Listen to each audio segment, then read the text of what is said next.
Rodborough Common, which provides a case study for this project, is an area of semi-natural chalk grassland that sits on the Cotswold Escarpment in the UK, above the post-industrial market town of Stroud, which is perhaps most famous, in recent times at least, for being the birthplace of Extinction Rebellion. The Common was traditionally part of the much larger domain of Minchinhampton, which has been in recorded private ownership since at least the 9th century, but which shows far earlier signs of human occupation. Its development into the landscape that you can see here today is one that mirrors the fortunes of the town over which it stands, from minor agricultural backwater to example of a heavy and concerted industry during the peak of the wool trade, through to the post-industrial development of tourism and leisure. It also reflects wider historical contexts, not least in its being a rare example of land that, for one reason or another, has resisted the tide of enclosure, industrialisation and population growth that have resulted in once commonplace habitats, considered in former times as areas of waste or of little value, now being considered rare and precious, existing as they do only in pockets of land that are scattered and dismembered. Rodborough Common is one such example of a former waste that has variously over the centuries been woodland, cattle grazing, main thoroughfare to London for goods and people, quarry supplying stone for building and brickmaking, and that now, for the people of its surrounding areas, as well as for many visitors, represents a place of leisure and enjoyment, particularly in this last year of lockdowns. Rodborough Common is a product of a process of co-creation between people, domesticated animals, and wild animals and plants. It was created in this way in order to serve people and their domesticated animals at a particular point in time, when both agriculture and leisure were very different creatures than they are today.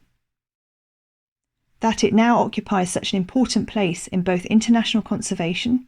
designated as it is as a special area of conservation, as well as in the cultural identity of those who live here and love it, is reflective of its now relative rarity,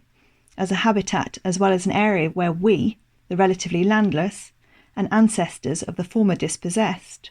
can feel that we belong, that this is still our land. Of course, there are those whose species beyond the human who make their homes here as well, and whose needs and wants are not always considered by the more casual commons user, whose dogs may run through ground nesting sites picking off chicks, whose litter and waste may cause harm to any number of wild animals and domestic animals, and whose heavy boots cause footpath widening and trampling, leaving less and less room for plants to flourish.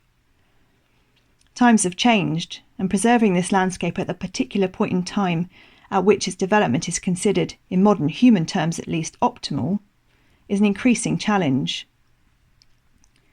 Pressures of increasing traffic and recreational use cause challenges for common rights holders and landowner, for whom grazing the common is now an act of commitment to conservation rather than a sound act of agricultural sense. The landowner is currently the National Trust, with the common representing in its purest sense the original aims of this organisation to open up spaces for everyone to enjoy. This aim is still key, but as we've seen, fulfilling it does not come without potential conflict and contestation and cost to the more than human world.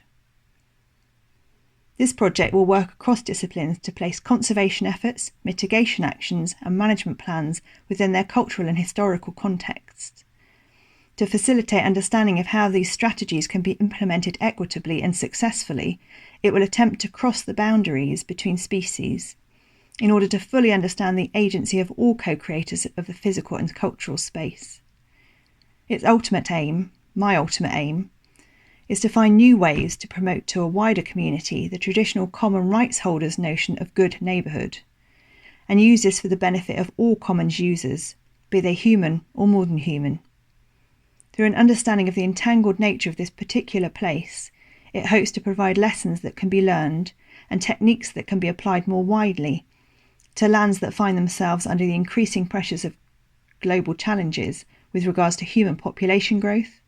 development, pollution, climate change, or alterations in agricultural practice.